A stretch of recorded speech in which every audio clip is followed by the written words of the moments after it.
I came home on a Thursday evening expecting a normal dinner. Instead, I found my entire life packed into garbage bags on the front porch. My clothes, my books, my photographs, everything I owned was stuffed into black plastic bags like trash waiting to be collected. My mother stood in the doorway with her arms crossed, and her face was cold in a way I had never seen before. "You don't belong here anymore," she said flatly. Those words didn't sound like they came from my mother. They sounded like they came from a stranger. I looked at the garbage bags, then back at her face, trying to understand what was happening. The neighbors were watching from their windows. I could see Mrs. Chen peeking through her curtains and the Williams family staring from their porch across the street. My humiliation was public. It was intentional. I felt something inside me break into 1,000 pieces that I would spend years trying to put back together. My name is Kira, and I want to tell you about the night my own mother decided I was disposable. That's what I need you to understand from the start. This isn't a story about a misunderstanding that got resolved. This isn't a story about a mother and daughter who had a fight and made up. This is a story about a woman who carried her daughter for 9 months, fed her, raised her, and then threw her away like she was nothing. I was 26 years old when this happened. I had been living at home, saving money, trying to figure out my life like millions of other young people. I wasn't a drug addict. I wasn't in trouble with the law. I wasn't stealing or causing problems. I was just trying to survive in a world that felt increasingly impossible. But my mother had decided that I was the problem. My older brother, Marcus, was the golden child. He always had been. From the time we were young, my mother made it clear that Marcus was special. He was smart, he was handsome, he was going to do great things. Our relatives would come over and fawn over him. "Oh, Marcus is so talented," they would say. "Marcus is going to be a doctor or a lawyer." Marcus got praise for everything. When he brought home a B on his report card, my mother celebrated his progress. When I brought home an A-, she asked why it wasn't an A. He got money for his birthday without having to ask. I had to work for everything I received. He was sent to music lessons and sports camps and summer programs. I was told that money was tight and that we couldn't afford those things for me. Looking back, I realized that my mother had decided from the beginning that Marcus was worth investing in and I was just an accidental burden. Despite the favoritism, I never gave up on trying to earn my mother's love and approval. I cooked meals for the family when she was tired from work. I helped her pay bills when money was tight. I sacrificed my own dreams and opportunities so that Marcus could have what he needed. I worked part-time jobs starting in high school to help support the family. I gave my paychecks to my mother without complaint. I did the laundry, cleaned the house, and took care of my younger sister when my mother was too exhausted. I thought that if I just worked hard enough and sacrificed enough, maybe one day she would love me the way she loved Marcus. But nothing I did was ever enough. Nothing I did was ever acknowledged or appreciated. My sacrifices were simply expected. My hard work was treated as my obligation. The final crack came during a family dinner about a month before I was thrown out. We were all gathered around the table. My mother, Marcus, my younger sister Olivia, and my husband at the time, James. We were talking about our lives and our plans for the future. I mentioned that I was thinking about starting my own business. It was just an idea, something I had been considering for months. I was nervous about saying it out loud, but I wanted my family's support. My mother looked at me across the table and laughed. Not a warm laugh. A cruel laugh. "You start a business," she said. "Kira, you can barely manage your own life. Marcus is the one with real potential and real talent. You should just focus on being a good wife." The table went silent. Olivia looked down at her plate. Marcus studied his food intently. And James, my husband, just nodded like he agreed with her. What I didn't know was that James had been conspiring with my mother against me. I found out later that he had been telling her that I was lazy, that I didn't pull my weight in our marriage, that I needed to be put in my place. He had encouraged her to be harder on me. He had told her that I needed to learn to accept my limitations. James had been deliberately working to turn my own mother against me. When I discovered this betrayal, It cut deeper than I can even describe. The two people who were supposed to love me unconditionally had formed an alliance against me. They had decided together that I was the problem and that I needed to be corrected. Back to that evening when my mother threw me out. I didn't scream. I didn't beg her to let me stay. I didn't cry or collapse in front of the neighbors.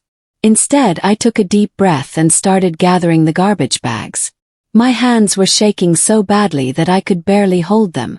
My mother stood in the doorway, watching me pack up my life with absolute indifference. When I had loaded everything into my car, I turned to face her one last time. "You'll regret this," I said, quietly. My voice was steady even though my insides were falling apart. She slammed the door in my face. I stood on the porch for a moment staring at that closed door, and then I got into my car and drove away. That night I slept in my car in a parking lot near the highway. I was shivering both from the cold and from shock. I sat in the darkness, staring up at the ceiling, trying to process what had happened. My mother had thrown me out.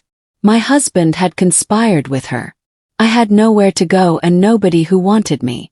I whispered to myself in that empty car, "Even rock bottom has to end somewhere. You're going to get through this." I didn't believe it. But I kept saying it anyway because I needed to believe that there was a future beyond this nightmare. I needed to believe that this wasn't the end of my story. The next morning, I found a small apartment that I could barely afford. It was a studio with terrible plumbing, paper-thin walls, and a landlord who didn't ask many questions. I took it immediately. Then I found a job at a local coffee shop. The pay was minimum wage, but it was something. Every day, I would wake up and go to work and come home to my tiny apartment and sit in the silence and try to figure out how to survive. Had no family. My husband had filed for divorce. I had absolutely nothing. But I was alive and I was free, and somehow that felt like a beginning even though it felt more like an ending. Every night, I would remember something my mother had said to me over the years. "You'll never make it without me," she had told me countless times. "You're not smart enough. You're not pretty enough. You're not good enough." Instead of those words breaking me down completely, I felt them transform into fuel. Every insult replayed in my mind became motivation to prove her wrong. I started to understand that my mother was a liar. She had created a version of reality where I was worthless, and I had believed her for so long. But now I was going to create a different version of reality where I was worthy of good things. I was going to prove her wrong by simply succeeding. I met my mentor 3 months after I lost everything.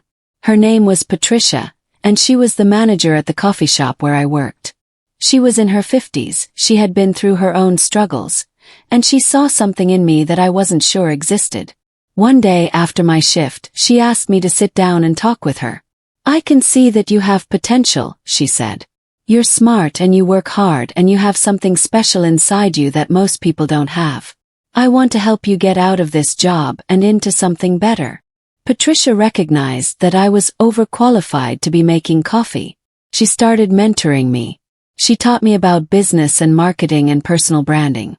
She introduced me to people in her network. She believed in me when I didn't believe in myself. I started taking online courses at night. I learned about real estate marketing and property management. I realized that I had an eye for design and for understanding what made spaces work. Patricia encouraged me to get certified in real estate, and I did. I studied late into the night, working full-time and taking courses and preparing for my certification exam. I was exhausted all the time, but I was also more alive than I had ever been. Every page I read, every concept I learned, every exam I passed felt like I was taking my life back from the people who had tried to destroy me. 6 months after leaving my mother's house, I passed my real estate licensing exam on the first try. I got a job with a local real estate agency, and I started showing homes and working with clients. I wasn't making much money yet, but I was building a foundation. Then I got my first real sale. It was a modest house, nothing fancy, but the commission was enough to make a real difference in my life. I sat in my tiny apartment that night after the sale closed, and I cried. Not tears of sadness, but tears of relief and accomplishment. I had done something. I had achieved something on my own, without my mother's help or approval. Over the next 2 years, my name started to mean something in the real estate community. I was known for being honest with clients. I was known for finding them the right homes, not just the most expensive homes. I was known for working hard and caring about my clients' needs. Other agents started requesting to work with me. My clients started recommending me to their friends. I began making real money. I moved into a better apartment. I bought a car that actually worked reliably. I could go to the grocery store without counting every penny. For the first time in my life, I was truly independent.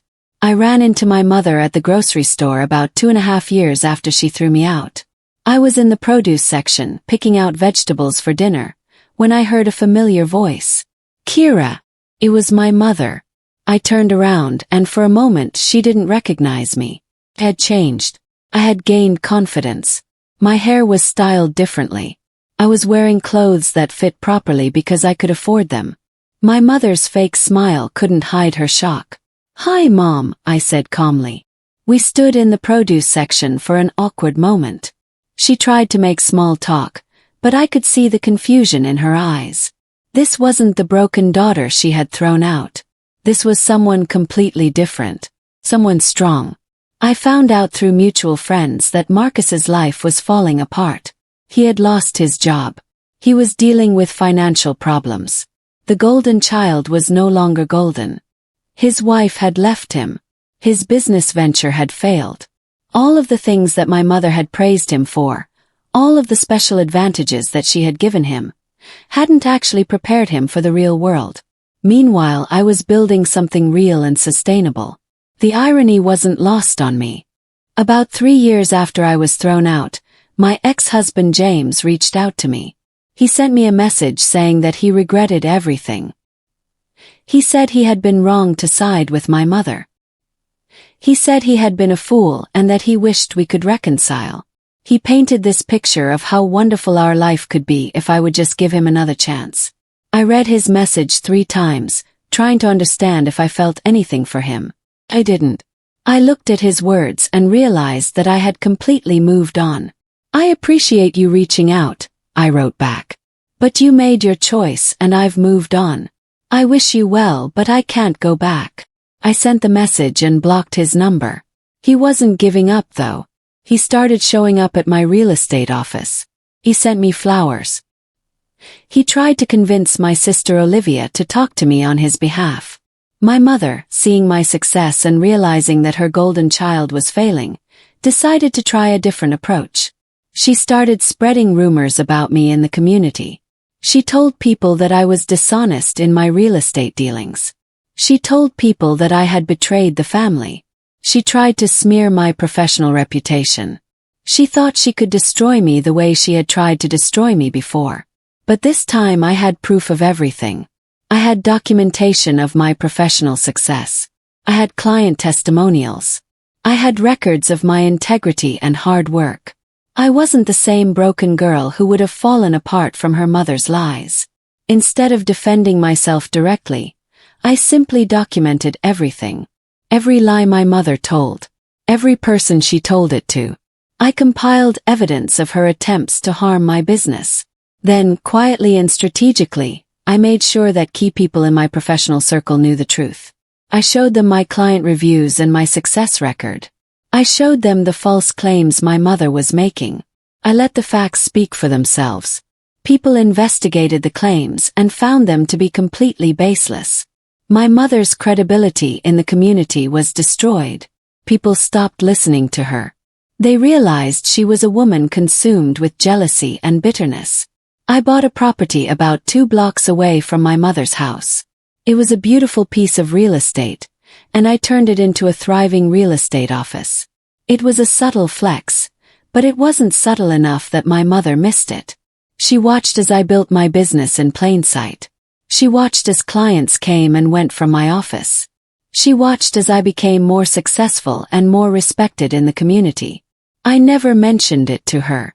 I didn't need to. The message was clear. My mother and Marcus's relationship fell apart completely. They started blaming each other for their problems. My mother blamed Marcus for being a disappointment and wasting all of her investment in him. Marcus blamed my mother for creating unrealistic expectations and not teaching him how to handle failure. Olivia watched their relationship deteriorate and started to distance herself from both of them. Meanwhile, I had built a real support system with Patricia and my growing network of professional friends and clients. I was surrounded by people who genuinely cared about me.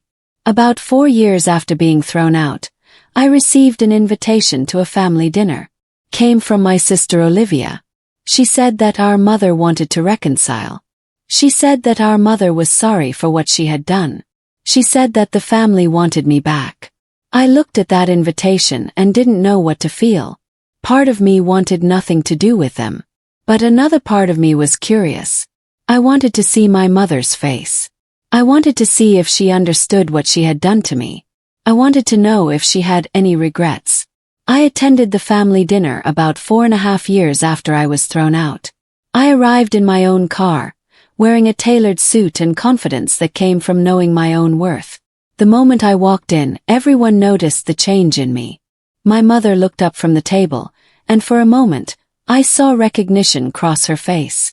Recognition that she had created something she couldn't control anymore. I sat down at the table with my head held high. I wasn't the same broken girl who had left their house. I was someone completely different. During dinner, my mother tried to minimize what had happened. She said she had just been going through a difficult time. She said she hadn't meant to hurt me. She tried to rewrite history and make it seem like it wasn't as bad as it really was. But I calmly told the truth. I described, in front of all of them, exactly what had happened. I talked about being thrown out with my belongings in garbage bags. I talked about sleeping in my car. I talked about starting over with nothing. I talked about building a successful business and a good life despite everything they had done to me. I looked directly at my mother and said, "You tried to destroy me, and I survived. More than survived, I thrived." The table was silent. I could see the shame on my mother's face. I finished eating my dinner and then I stood up. I looked at my mother and I said, "You tried to throw me away like I was trash. But I've learned that I don't belong in the garbage. Neither does anyone else. I came here tonight to show you that I won and you lost. I came here to show you that I'm living a life you could never imagine. And now I'm going to leave because I don't need any of you anymore." I walked out of that house with my head held high. I got into my car and drove away. I didn't look back. I didn't cry. I just drove forward into the life I had built for myself. My mother stood at the window, watching me leave, finally understanding what she had lost when she threw me out.